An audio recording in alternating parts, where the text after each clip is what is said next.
Sekuvimbisa kwatakaitaka kuti aiwa nhau Yasabhuku kwamutoko tichaita into 3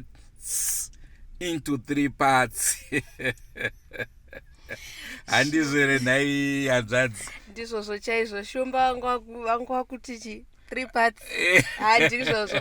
Akazi vaimiri veZimbabwe kusangana kwatikuita zvekare mune chimwe chirongwa tichikuinzirai Sabhuku pati 3. Takambovati ndiSabhuku varazipi but takazonoti aiwa vakonzerwa Sabhuku varazipa. Vanonzi kufanira Sabhuku ani? Rege timbofunga zita ravo rekuwapa shumba. Chiti hatingakasike tavapa zita edu tisati tanzwawo ivo zvavanotaura. Chokwadi kwesi tinofanira kuzonzwa kuti ivo vanotiwo pamusoro pezvavari kupomerwa. Dzimwe nguva kupomerwa chete.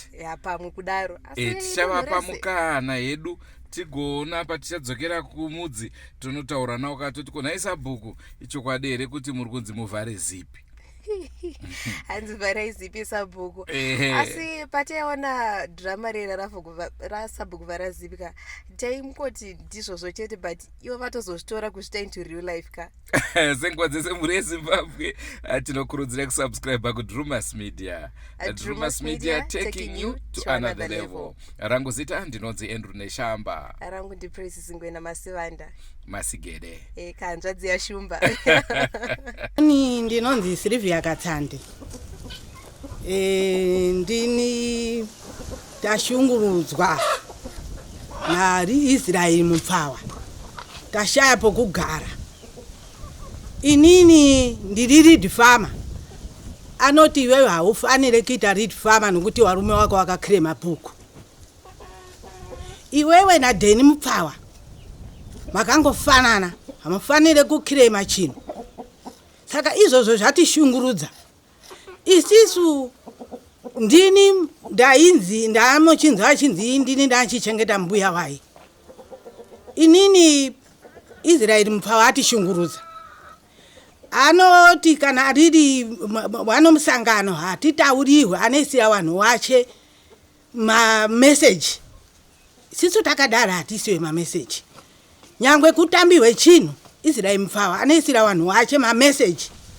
Isisu tisi mhuri yokwachapfuruka. Ndini ndino murume mukuru ari muno akakrema bhuku. Saka Israeli mupfawa ari kutiti hamufanire kunge tichikupai nokuti warume wenyu wakakrema bhuku. Izvozvo zvatihwadza nokuti zvino zvese zvinhu zvehurumende ndozvedu tese uyezve tisiwaridzo bhuku. Saka kumadhumeni akavataurira kuti handichada kuti uyu aite reed farmer nokuti warume wako akakrema bhuku. Saka inini madhumeni akati munoramba chete muchiuya kureed farmer nokuti imimi ndimi munozita rakaenda kumarondera. Saka tikasvika akasarudza Tonderai Chamboko kuti ndiye aite reed farmer. Amusarudza Tonderai Chamboko akanatasvika inini zvinhu zvomachapfuruka ndinozita ririko. Asi anosvika achipopota achituka zvanzi. Saka uno murume murume wanga haone kwanzi chinonzi chicho kugotsi ichi chitsinga kugotsi. Unozwa kuti chitsinga ichocho ndinochisomhora nozwa ribodzi. Ndichachisomhora chitsinga chomurume wake ichocho nokuti kuramba uchiita shungu dzokuya kureed farmer. Zvino isisu mhuri yokwachapfuruka tashungurudzwa naIsraeli mupfawa. Tiri kukumbirawo kusununguwa. Ini ndini Daniel Chapfuruka. Ndakaberekwa 1954 musi wa 1 January. Ndashungurudzwa naIsraeli mupfawa. Akaedza mukadzi womunun'una wangu achinditi ndozana nomukadzi womunun'una wangu. Wakazara naye mwana ano 20 years. Mwana wangu wacho anonzi Munashe Chapfuruka uya ari apo.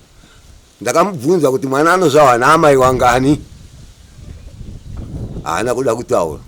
Mwana wangu inini takamubvunza kuti amai anozvarwa nomwana, mwana anozvarwa naamai wangani. Mwana anozvarwa naamai 1. Nhasi wakunditi iwe ndakabereka mwana uyo namai avo. Mwana uyo mukomana ari apo namai avo. Mai nini wangu inini anowa mukadzi womunun'una wangu. Saka ndibata hatina kugara mazuva. Musi waakatora peace order akandinyorera peace order inini. Sana ndisingazive kana kumbotaura naye ndandisina. Ndakazongopatika ndakudainzwa kwamapurisa kuti kudiwa peace order. Tasvika kumapurisa zvikanzi iwe ndiwo nomukadzi anonzi Chengetai Mukonye. Uno mwana wako anonzi Munashe akaberekwa 2000. Inini unzi hanzi mimi muri kundishungurudza naIsraeli mupfawa. saka peace order mukutodikana kwa mutoko. Ndakashungurudzika kuti kwa mutoko ndine nyaya iyi naye. Sure, takatsvaga mari yedu yebhasi takaenda kwa mutoko court. Takasvika kukoti, takapinzwa mukoti, takataura, takabvunziwa. Takabvunziwa ko baba imi nditaurei kuti mukushungurudza sei sabhuku yenyu. Ndikati handizivi kumushungurudza kana kutaura naye ndisa. Svika ndikoima amai kuti wachengetai mukonyo. Ndisati zivi kutaura naye. Ndikoyo muning'ina munashiva. Unoshungurudza sei munhu? Ndisati mushungurudze. Akabvunzwa kairi naMajesty. Ko iwe chitinyepa kuti awari kukushungurudza sei apa. Akaramba akadaiwo. Sanditaurire kati kubvunza iwewe.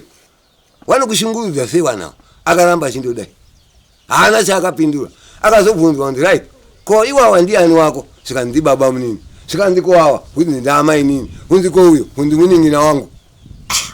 Koti yakashaya chokutaura wakamira so.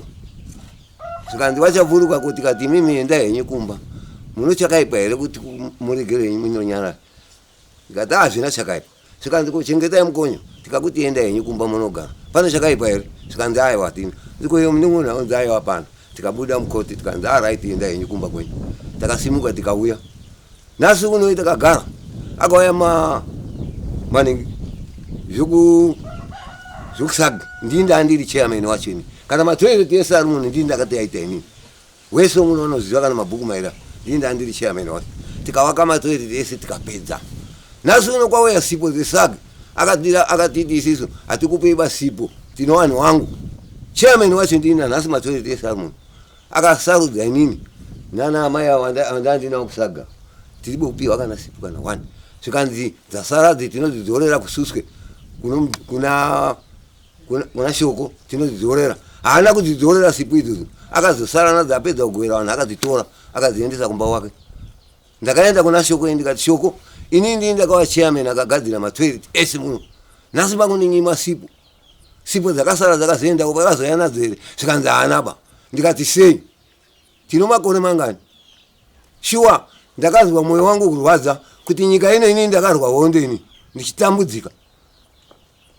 Iye ari mwana mudiki kana hondo haana kuiona muno ini ndakatambura serekini. Ndichipotsiwa noputini kusvikana nhasi ndiri mupenyu kudai.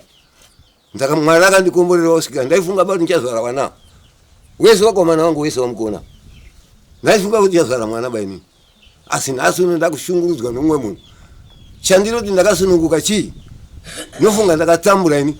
Nanhasi takatambe kwakauya witi iri kutawa. Akanditorera masaga edu kususungu. Atakona nongora yake bauya naye. Akazosvika apa zikanzi hawafaniri kudya witi baiwa. Musi wacho zuva akatora witi. Zuva rachindibwa kwangu watambira iwo mbeu matsaga echibage ma50 kg. Zvikanzi washaya chibage ngauya watambiriwo mangwana. Isi takazoenda nababa waching'ombe. Tisi takazopiwa ma52 iwiti. Asi akayatakura nongora akasvika pa ati nyima. Photocopy dzacho dzanga dziri dzangu. Photocopy yacho anga iri mukadzi wangu. Ndakatambirisa witi yacho. Ndikabvisa ndini futi mari yacho. Asi akazvitora akazvijya paruwara apo. Ndikashaya kuti unondoita sei. Nhasi uno yauya mbeu tinonyima. Maimbutsi ari kuti nyima. Takaenda naye futi kukoti kechi2. Wakatanga kuenda madzimai 2 kukoti. Ndikazoenda ini ndanzi murume anoya ega. Ndikasvika ndikataura nyaya yefuti yomaimbutsi. Akanzi nokoti iwe vanhu vavakakangani awo. Uya munhu wechitatu uyu uchindonyima maimbutsi ndeyako here. Uchaenda kujeri iwe wakamutaurira shuwa mukoti.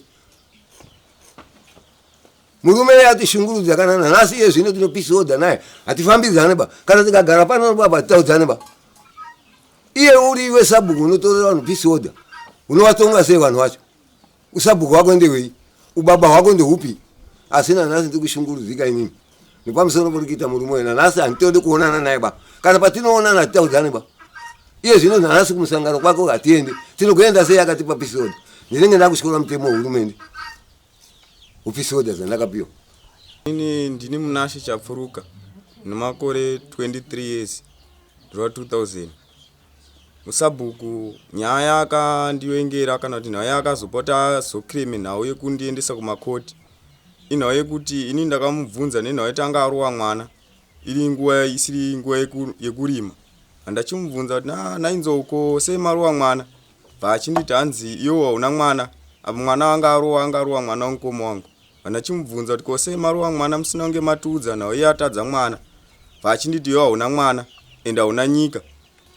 vatanga uchindishaudha ndikachiti nhai sabhuku ko imimi mune nyika here nyika inoi ndeyenyu here kana makanzi muri sabhuku kurova kuti sitakusvika here kutaura nemi kana kubvunza izvamune matadzawo ndopakatanga kundishaudha takasvika pakutukana vaenda kupolisi vaenda kunomhangara ndikaenda kumapurisa ndikanorara ikoko ndakasungirwa parimu nemapurisa mapurisa anga aenda kunoyabhadhara mapurisa akapa bhagidhi renzungu pavaina mupurisa wandichiri kuziva papaina goera ndiye mupurisa anga aripo saka avapa nzungu mapurisa haana kukwanisa kutonga nyaya zvakanaka ndopa akachitanga kutituka makuseni acho navanhu vaungana mukati nyaya akuchitaura vachituka achiti anzi mapurisa ese arimo achiti mimi vanhu vese maangofanana netsvina yemunzwara yandinokodobura ndichifuridza ichienda uko saka hamufaniri kundiudza zvekuita maangofanana nembwa dzangu dzandinotuma kumapfeni saka ini handiudziwe zvekuita banembwa ndopatakati ko mapurisa mukumunzwa zvaari kutaura tiri muno munoti inazvo mapurisa akati tikuzviona sabhuku nyaya dzava kutaura idzi zvakutiratidza kuti iwo haugona kugarisana nevanhu saka inini ndo mashoka ndicho chirongwa chatakupai mhuri yezimbabwe ndofunga takakupai into 3 parts nhasi unotapedzesa tangosarwa nekuzotaura naSABHUKU. tofunga mazvinzwira mhuri yezimbabwe kuti vagari ndo zvavari kusangana nazvo zvavari kuite vari kugunun'una vari kuchema-chema hanzi hazvisi kufamba zvakanaka vamwe havasi kuwaniswa fertilizer ndizvo here shumba fertilizer chete zvese zvinongonzi ipai vanhu vamwe kutosungiswa nekusungiswa. My God, ameno shumba todii. ndicho chirongwa chatanga tiinacho mhuri yezimbabwe. ngatisangani mune zvimwe zvirongwa. Andrew neshamba Praise Zingwena tonana mamida kuti senguva dzose ngavasubscribe kuDrewmas Media nekuti Drewmas Media taking you to another level, highest level. Highest